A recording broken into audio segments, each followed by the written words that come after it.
Van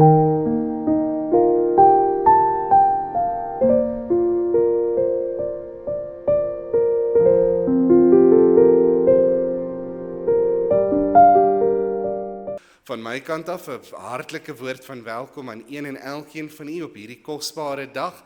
Dit is vir ons 'n groot voorreg om vandag hier saam met u te kan wees. Terwyl dit lekker koud is daar buite, gee dit ons die geleentheid om lekker naby aan mekaar te sit en warm te word in die liefde van die Here Jesus. So baie dankie dat u hier is. Vanoggend het ek 'n oproep wat baie swaar op my hart lê, wat ek graag met u wil kom deel. Soos wat meeste van u weet, het ons in die week wat verby is, ek en Dominee Reinhou opgegaan na die predikante konferensie daar in Pretoria. En tydens hierdie predikante konferensie kry ons nou die geleentheid om bietjie te sit en dan preek mense nou bietjie vir ons vir 'n slag en dis vir ons gewoonlik 'n groot lafenis. Dis baie lekker om daar te wees. En iets wat vir my en Dominee Reinhou in besonder op die hart gelê is dat in elke liewe een van die boodskappe wat gebring is. Die tema van die predikante konferensie was 'n herlewingsgemeente en ons het as predikante korps die Here vertrou vir herlewing in ons gemeentes en in ons eie lewens. Maar die een waarheid wat uitgestaan het in elke boodskap van elke spreker, sonder dat hulle met mekaar gepraat het, was die woorde onophoudelike gebed. Dit was vir my ongelooflik om te sien dat in elke predikant wat gepraat het tydens daardie dienste, daar spesiaal binne in die skriflesing hierdie spesifieke woorde gestaan het, onophoudelike gebed. Binne in die boodskappe 'n gedagte wat hanteer is by elke gedagte, onophoudelike gebed. Gister het ons ringsvergadering gehad, so ons is baie by mekaar die laaste ruk.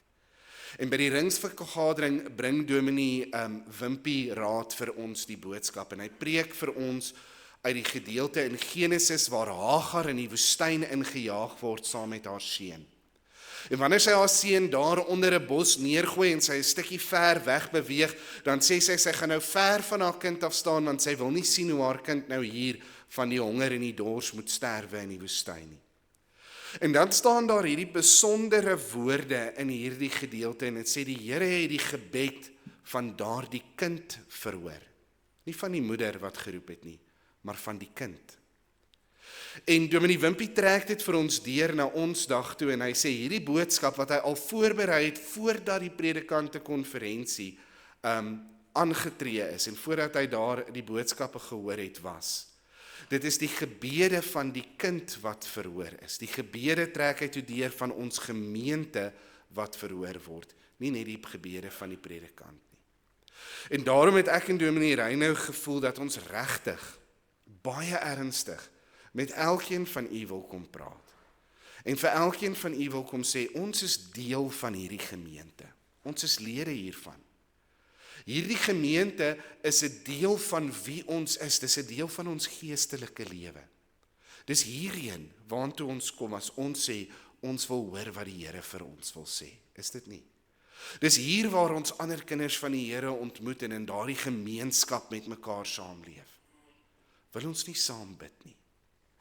Kan ek u nie maar vertrou dat u regtig sal bid vir ons gemeente? Dat hy sal bid vir die dienste wat gelewer word. Dat die krag van die Here in ons boodskappe sal wees, in ons voorsang sal wees, in ons sondagskool sal wees, en ons jeug en ons CVV. Dat die teenwoordigheid van die Here hier ervaar sal kan word.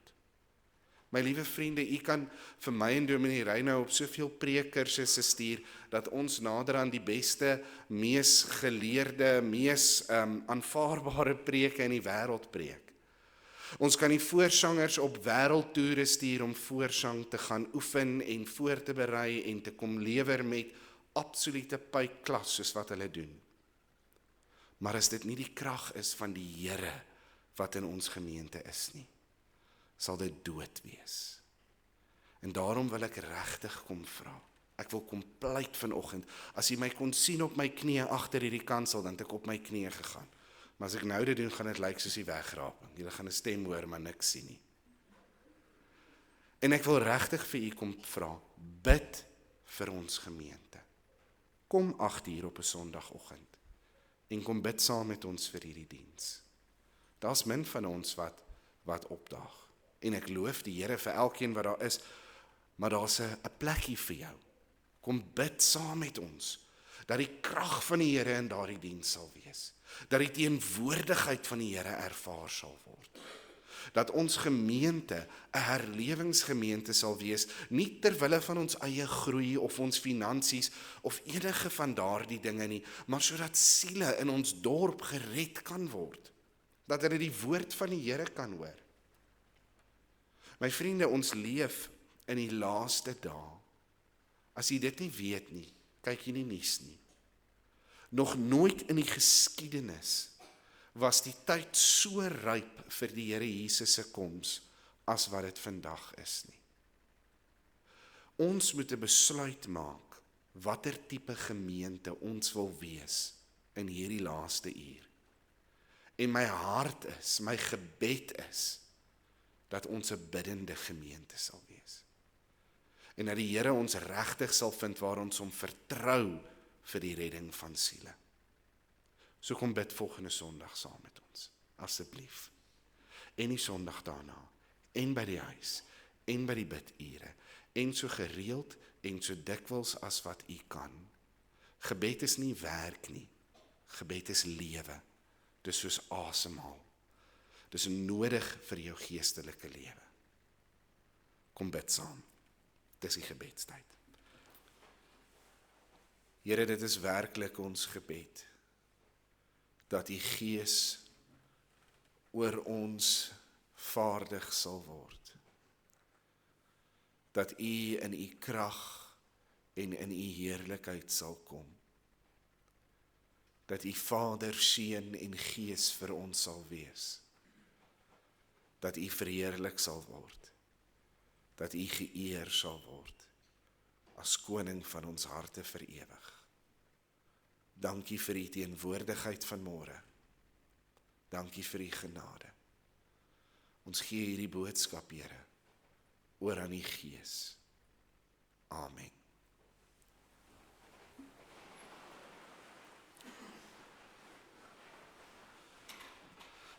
Ek wil u nooi om die woord van die Here dan oop te maak by Psalm 139, 'n besondere psalm in die skrif, 'n psalm van Dawid, Psalm 139. Ek hou dit graag aan u voor, daar staan. Vir die musiekleier, 'n psalm van Dawid. Here, u deurgrond en ken my. U ken my sit en my opstaan. U verstaan van ver my gedagte. U deurvors my gaan en my lê. U is met al my weë goed bekend. Want daar is nog geen woord op my tong nie, of u, Here, u ken dit geheel en al. U sluit my in van agter en van voor. U lê u hand op my. Om dit te begryp is te wonderbaar vir my, te hoog, ek kan daar nie by nie. Waar sou ek heen gaan van die Gees, en waarheen vlug van die aangesig? Klim ek op na die hemel, u is daar, en maak ek die doderyk my bed kyk, u is daar. Neem ek die vleuels van die dageraad, gaan ek by die uiteinde van die see woon, of ook daar sou u hand my lei en die regterhand my vashou. En as ek sê, mag tog net die duisternis my oorval en die lig nag wees tot my beskutting, dan is selfs die duisternis vir u nie donker nie, en die nag gee lig soos die dag, en die duisternis is soos die lig. Want u het my niere gevorm, my in my moeder se skoot geweef. Ek loof u, omdat ek so vreeslik wonderbaar is. Wonderbaar is u werke. My en my siel weet dit al te goed. My gebeente was vir u nie verborge, toe ek in die geheim gemaak is nie, kunstig geweef, verskoon tog in die dieptes van die aarde. U oë het my ongevormde klomp gesien. En in u boek is hulle almal opgeskrywe, dae dat alles bepaal was, toe nog geen een van hulle daar was nie. Hoe kosbaar is dan vir my u gedagtes, o God. Hoe geweldig is hulle volle som nie. Wil ek hulle tel, hulle is meer as die sand. Word ek wakker, dan is ek nog by u. O God, as u tog maar die goddelose wou ombring, en julle manne van bloed, gaan van my af weg. Hulle wat arglistig teen u spreek, u naam ydelik verhef, u teestanders. Here, sou ek nie die haat wat vir u haat, en 'n afskeid hê van die wat teen u opstaan nie? Ek haat hulle met 'n volkome haat, vyande is hulle van my. Deurgrond my, o God, en ken my hart, toets my, en ken my gedagtes, en kyk of daar by my 'n weg is van smart, en lei my op die ewige weg. Ons gaan net tot daar lees, uit die kosbare woord van die Here. Nou daar is 'n vreemde verskynsel wat ek in my lewe opgelet het, vandat ek 'n predikant geword het, en ek noem dit sommer onmiddellike of oombliklike heiligmaking. Nou dit tref my gewoonlik wanneer ek iemand ontmoet wat nie dadelik besef dat ek 'n predikant is nie. Hierdie mense sal dan baie ongefiltreerd met my praat. Hulle gebruik gemaklike woorde, en partykeer dan versier hulle ook daardie woorde met ander woorde wat hulle gewoond is, as jy verstaan wat ek bedoel. En enige onderwerp is op die tafel. Maar sou dit dan gebeur dat hulle ergens deur die loop van hierdie gesprek uitvind dat ek 'n predikant is, dan vind iets by hulle plaas wat ek onbliklike heiligmaking noem. Jy sien, hulle ondergaan in daai oomblik 'n gedaanteverwisseling waarvan sommige kerkmense net kan droom. Hulle is skielik heeltemal 'n ander mense. Hulle taal verbeter. Nie net is dit sonder enige van die slaggate wat voorheen daarin was nie, maar hulle praat 'n beter Afrikaans vir een of ander rede.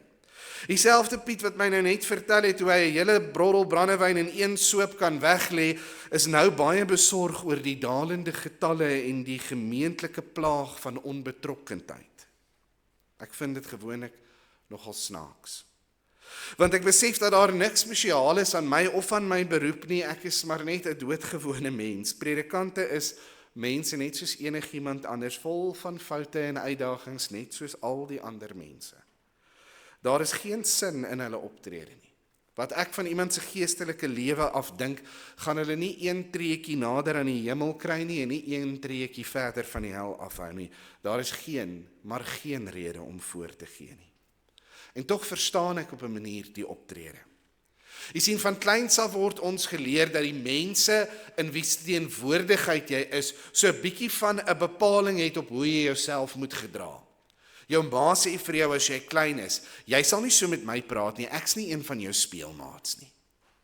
En op 'n baie subtiele manier kommunikeer sy met jou dat as jy dit wat jy gesê het en die manier hoe jy opgetree het by jou maatjies, was dit dalk oukei geweest, maar hier by my, by jou ouers, is dit nie aanvaarbaar nie.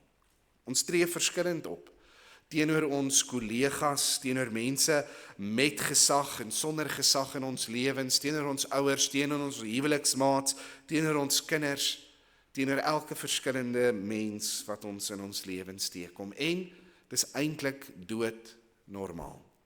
Dit help hierdie samelewing om in relatiewe orde voort te bestaan.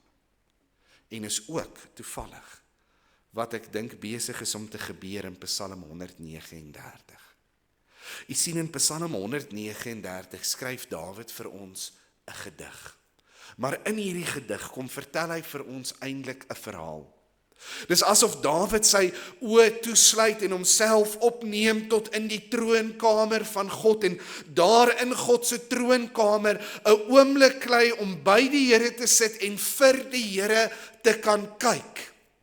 En die dinge wat Dawid dan van die Here oplet, dit wat hy raak sien, as hy hierdie groot God wat voor hom is raak sien, is vir hom ongelooflik om te ervaar. Dis so ongelooflik dat Dawid 'n gedaanteverwisseling ondergaan. Hy word 'n ander mens. Die teenwoordigheid van die Here, en dis iets wat ek amper vir ons wil leer vandag, die teenwoordigheid van die Here verander vir Dawid op 'n fundamentele manier. Nou die Psalm self is 'n gedig, maar dis 'n gedig wat diep teologiese waarhede bevat. 'n Gedig waaroor teologiese akademikuste al jare lank debatteer en stry en allerlei gesprekke oorvoer, en om met julle dood eerlik te wees, verstaan ons nog nie ten volle, en dink ek nie ons sal ooit ten volle verstaan wat Dawid besig is om te sê in hierdie gedig nie.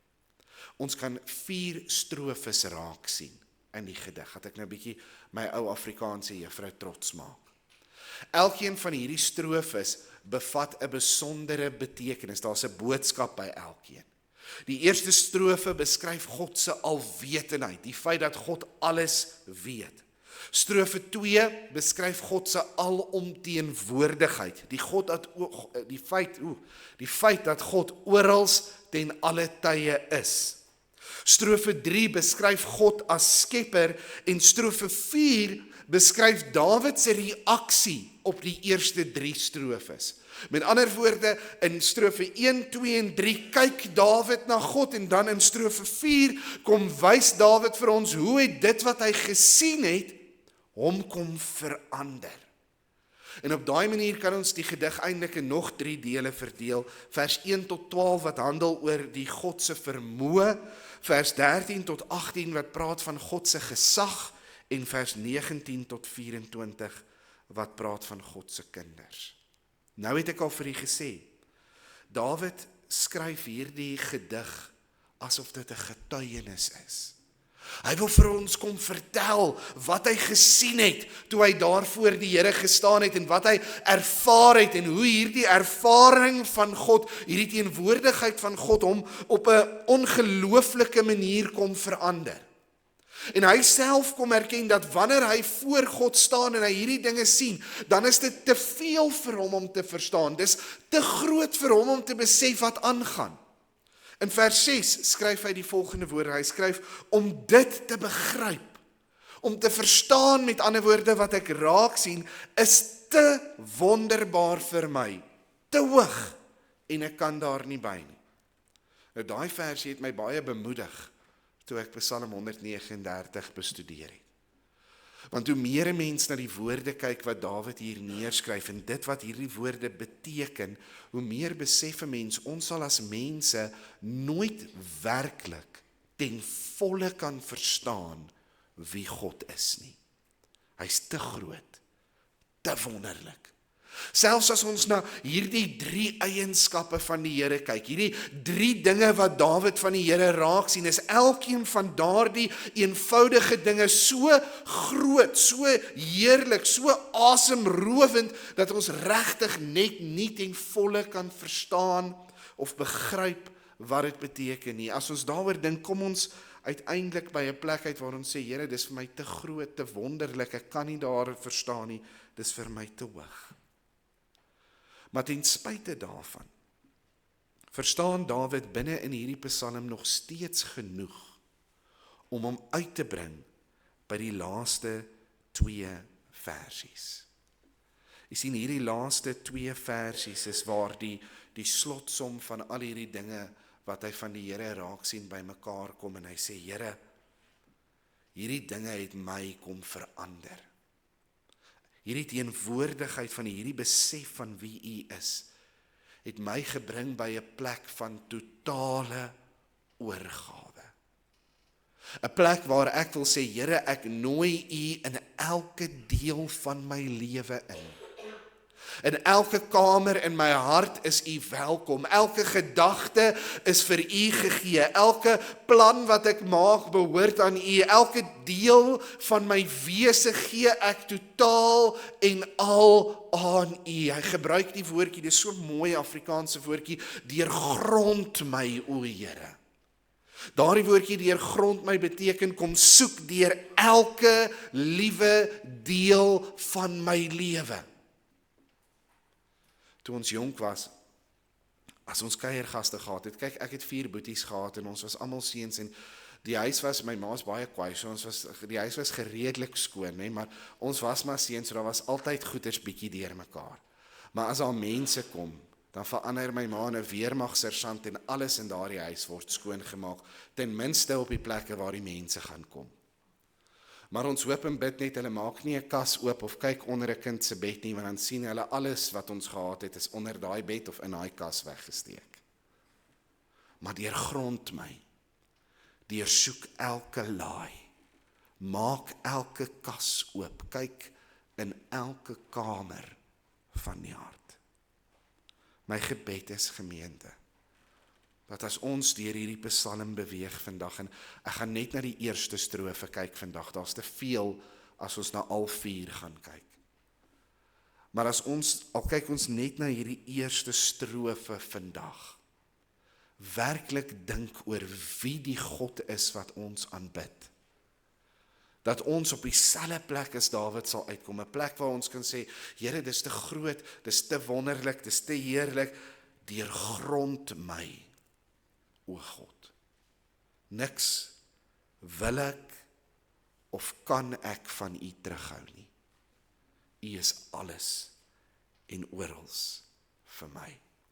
Daarom kyk ons na net een gedagte. Dis 'n kort preek vandag. Ons gaan nog 'n tyd klaarmaak, dink ek. Die asemrowende God weet alles. En ek lees vir ons Psalm 139 vers 4 waar daar staan, want daar is nog geen woord op my tong nie, of U, Here, U ken dit geheel en al.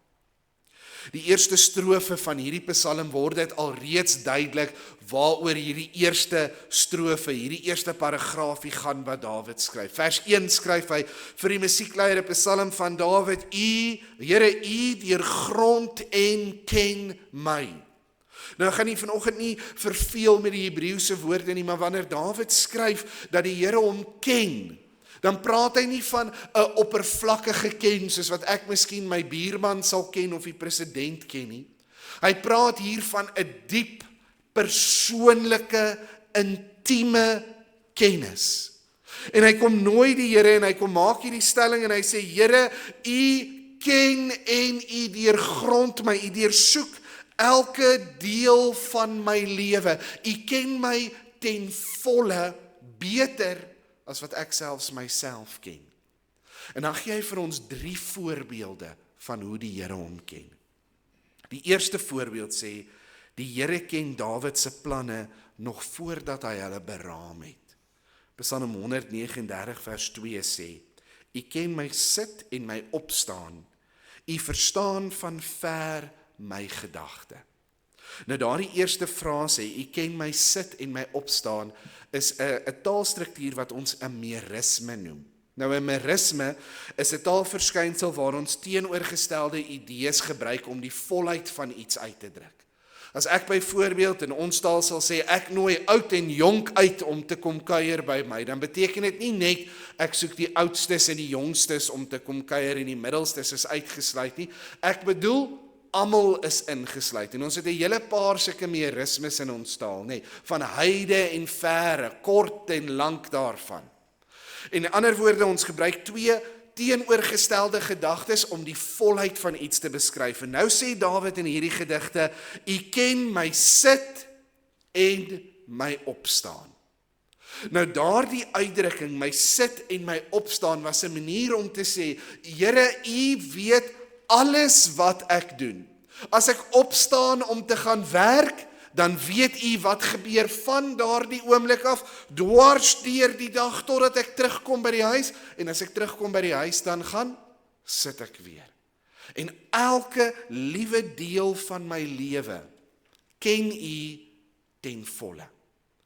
En dan gaan intensifiseer hy daardie gedagte in die tweede frase. Hy sê, U verstaan van ver my gedagte. Nou daardie van ver verwys in hierdie konteks nie na afstand nie, dit verwys na tyd.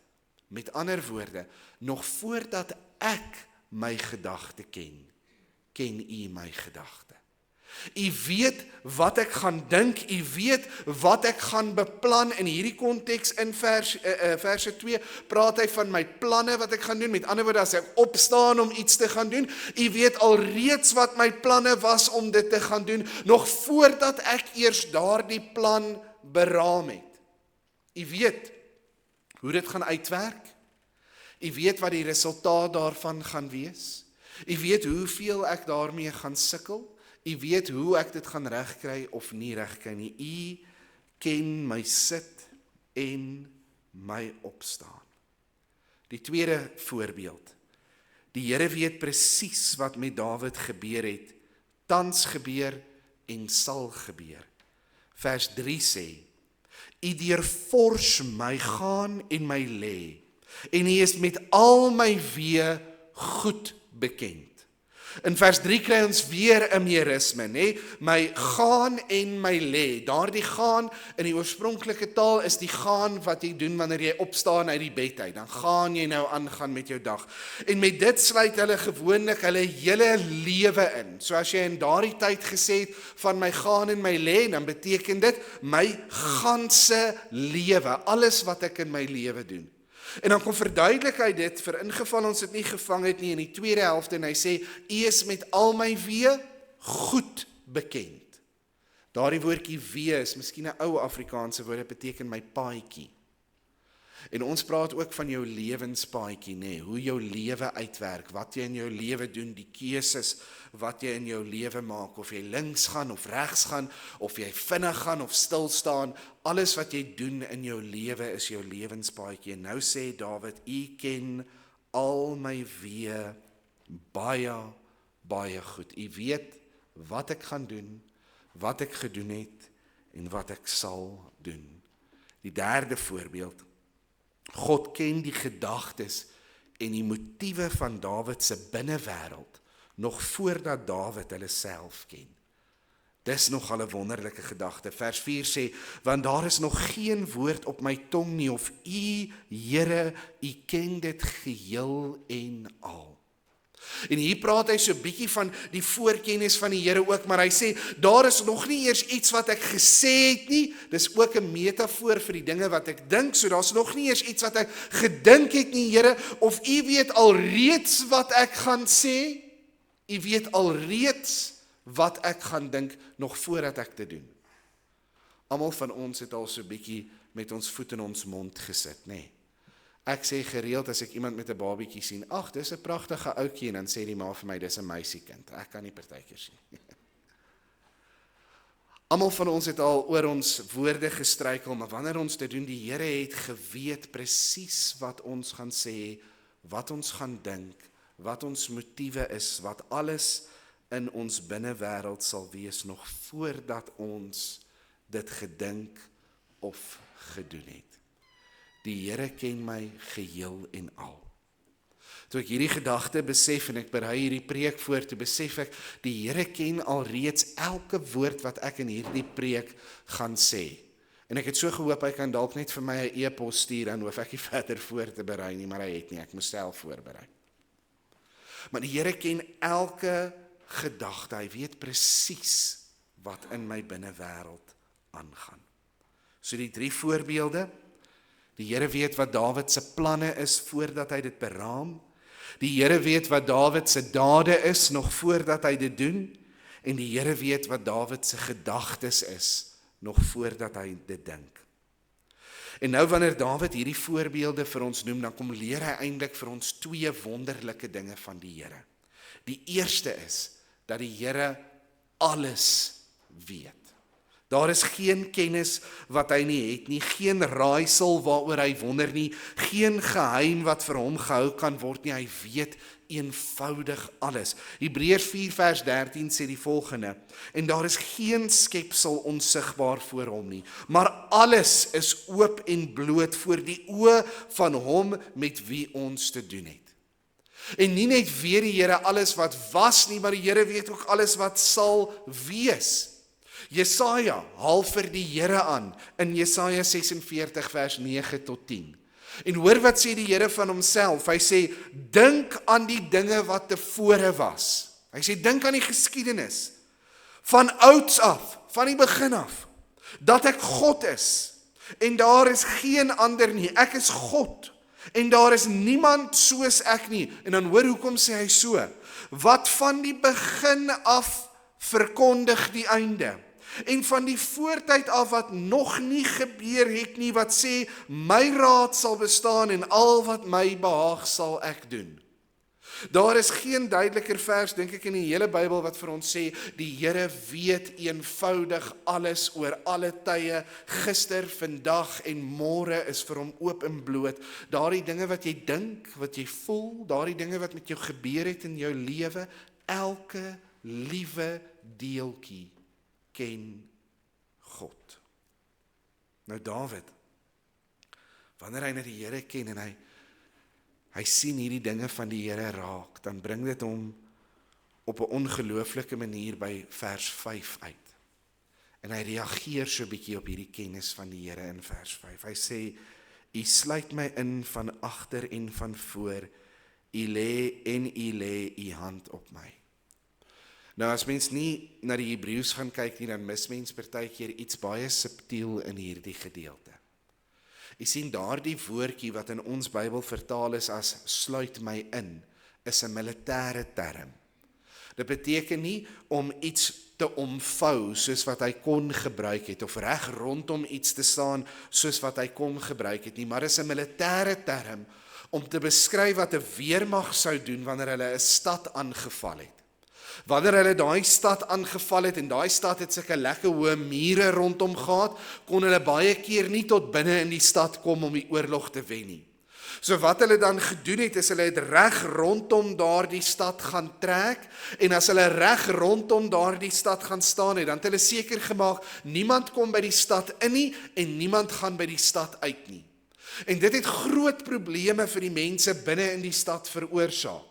Nie net was hulle baie benoud nie, want nêrens kon jy by daai stad uitkyk sonder om te sien dat hierdie weermag vir jou lê en wag nie, maar ook die kos en die water het baie keer opgeraak en dan die weermag verswak. En uiteindelik het hierdie stede wat beleer is, baie keer sommer net opgegee en gesê, ons maak vir julle die deure oop. En dis die woord wat Dawid gebruik wanneer hy sê, U omsluit my, U sluit my in van voor en agter. Natuurlik voor en agter, weer eens 'n meerisme, nê, 'n woord, 'n uitdrukking wat vir ons sê, U sluit my in van alle kante af. Nou toe ek dit raak lees, en ek lees die kommentaarskrywers wat sê, hulle dink Dawid was baie benoud, toe hy gedink het aan die kennis van die Here, toe dink ek, maar dit verstaan ek heeltemal. Ek dink as ek vir u moet vandag sê, dat u moet dink oor die lewe wat u geleef het. Dat die Here elke dag van u lewe ken. Hy ken elke liewe sonde wat jy gepleeg het. Daardie waarmee jy weggekom het, en daardie wat in die lig gekom het. Daardie gedagtes wat in jou hart opgekom het. Daardie geheime wat jy gedeel het. Elke gesprek wat jy gevoer het, elke film wat jy gekyk het, elke lied waar jy nie geluister het, elke tree wat jy gegee het, alles is vir die Here oop en bloot. Dis 'n benoude gedagte as ons dink dat die Here alles van ons weet, want niemand van ons is volmaak nie. Niemand van ons lewe lewens waar ons kan sê dat daar niks is wat ons eerder sal wil hê die Here sal vergeet wanneer hy kyk na ons lewens nie. En Dawid ervaar dit. Hy ervaar hierdie God wat hom ten volle ken, en dit maak 'n benoude gedagte. Maar daardie gedagte bly nie benoud nie, en dis waar ons gaan uitkom by die asemrowende God. Want die tweede frase van hierdie vers sê, U lê U hand op my. Nou daardie U lê U hand op my was 'n baie bekende uitdrukking in Dawid se tyd. Hulle het geweet wat dit beteken. Jy het jou hande op iemand gelê wanneer jy hulle geseën het. Jy het jou hande op iemand gelê wanneer jy vir hulle gebid het. Jy het jou hande op iemand gelê as jy vir hulle gegroet het en vir hulle omgegee het.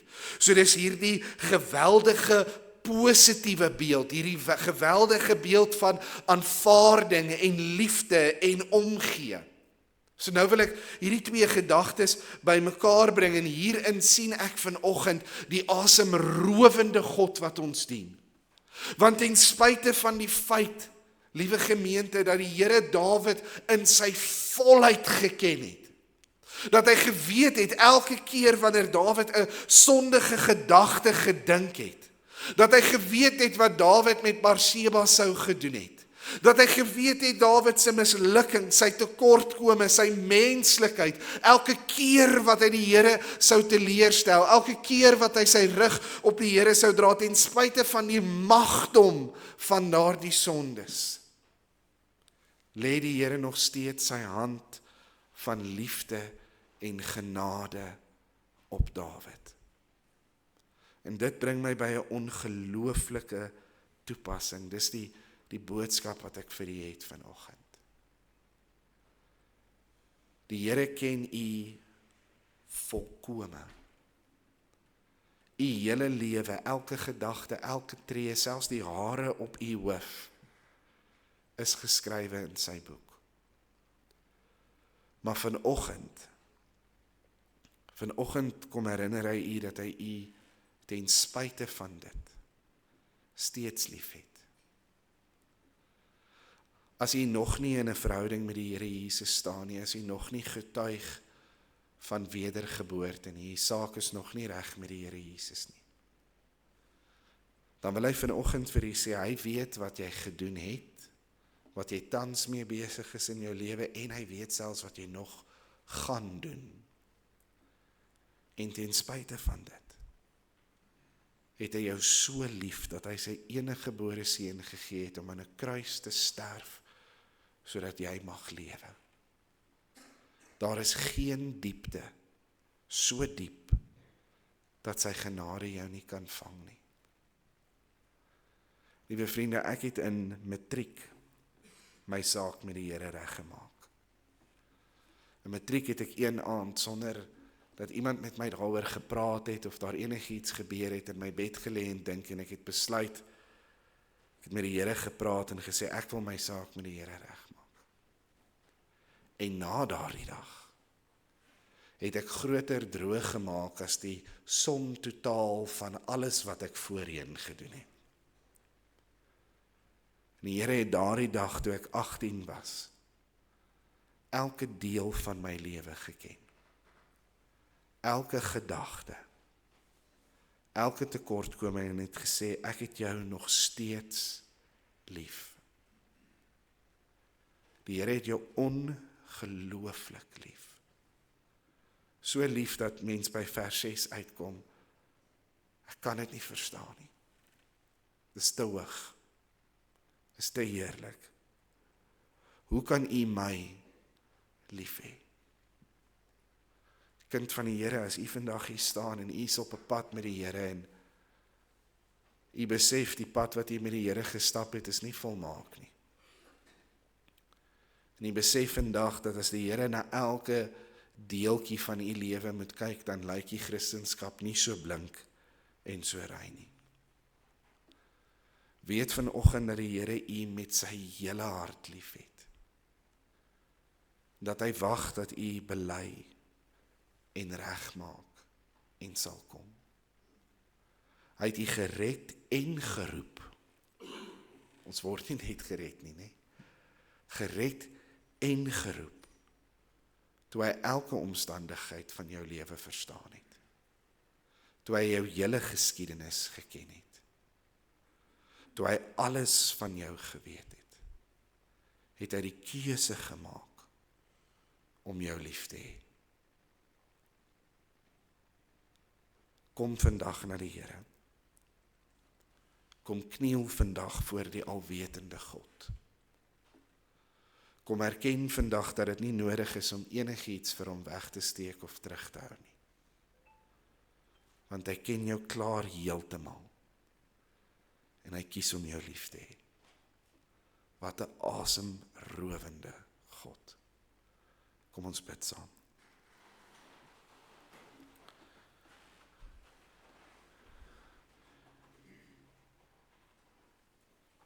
Here Jesus, u het my lief. terwyl ek partykeer sukkel om myself lief te hê. Terwyl ek al die tekortkominge, al die teleurstellings sien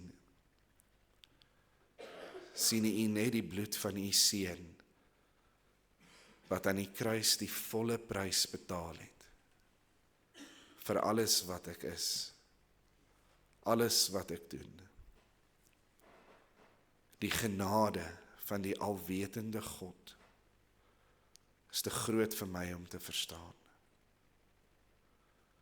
Ek sal nooit verstaan, Here, waarom U hand op ons lê, as U sien wie ons is nie. Maar U doen dit, Here. Ek wil kom bid vanoggend vir elke siel wat se saak nog nie reg is met U nie. Ek wil kom pleit, Here, dat hulle U sal leer ken.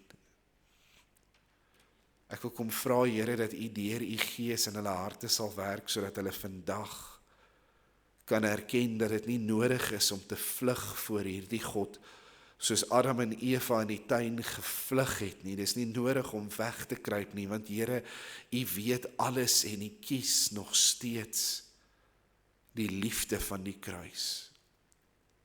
U nooi ons nog steeds. Laat hulle U ontdek, Here Jesus, in hierdie dag. Ek vra nie vir hande om opgesteek te word of mense om vorentoe te kom nie. Maar net dat elkeen wat nodig het 'n gebed sal bid en sê, Here, U ken my. Neem my dan ten volle aan. Ek roep U naam aan. En U beloof in hierdie genade, Here, elkeen wat die naam van die Here aanroep, sal gered word. Ek bid vir elke kind van God wat hier sit vandag. Met ons stryd, met ons lewens, met ons uitdagings, met ons oorwinnings. Dat ons sal onthou om na U toe te vlug. Here, daar is geen beter raad om te vra as die God wat alles ken nie.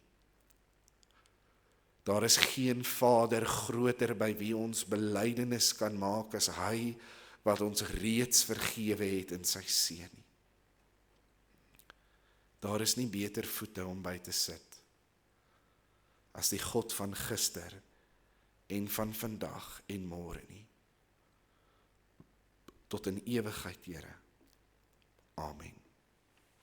As daar vanoggend iemand is wat voel dat hulle saak wil regmaak met die God van alle kennis, alle tyd, praat met ons, maak 'n afspraak, bid op die eie, maar doen wat nodig is om die Here te ontmoet.